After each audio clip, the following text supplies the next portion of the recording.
لەمانش ئەو یادەش نامەمان داوە نامەشمان وەڵڵی هیچ جێبەجێ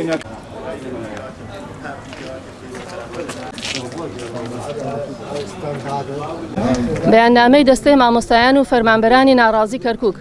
بۆ ڕای گشتی و لایەنی پەیوەندیدار مامۆستایانی خوێندنی کوردی لە کەرکووک موچەخۆرانی سەربەرز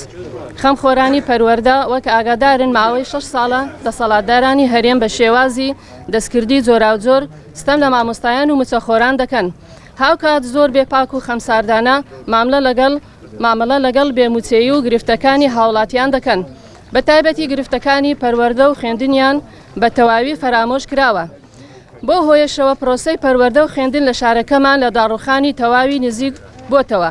ئێمە لە ڕوانگەی خەمخۆریمان بۆ پرۆسەی پەروەردەی کوردی کێشەکانی کۆمەڵگا پێویستمان زانی پێش دەستپێکردنەوەی ساڵی نوێی خوێندن سەرنج و داواکاری مامۆستایان و موچەخۆران لە چەند خاڵێکدا بخەینە ڕوو یەک پێدانی موچەی تەواوی بێ لێبڕین و هەموو 30 ڕۆژ جارێک 2 دیاریکردنی چارەنووسی موچە بە ناو پاشەکەوتکراوەکان دەستپێکردنەوەی تەرفیعی مامۆستایان کە 8 ساڵە ڕاگیراوە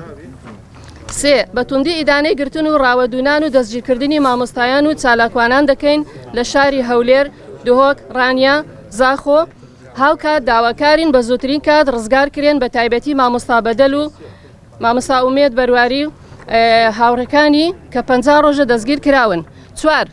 گواستنەوەی ڕاژەی مامۆستایان و فەرمانبەران و خوێندنی کوردی بۆ سەر حکوومەتی عێراق و بەغدا و چارەسەری کێشەی موچەکانیان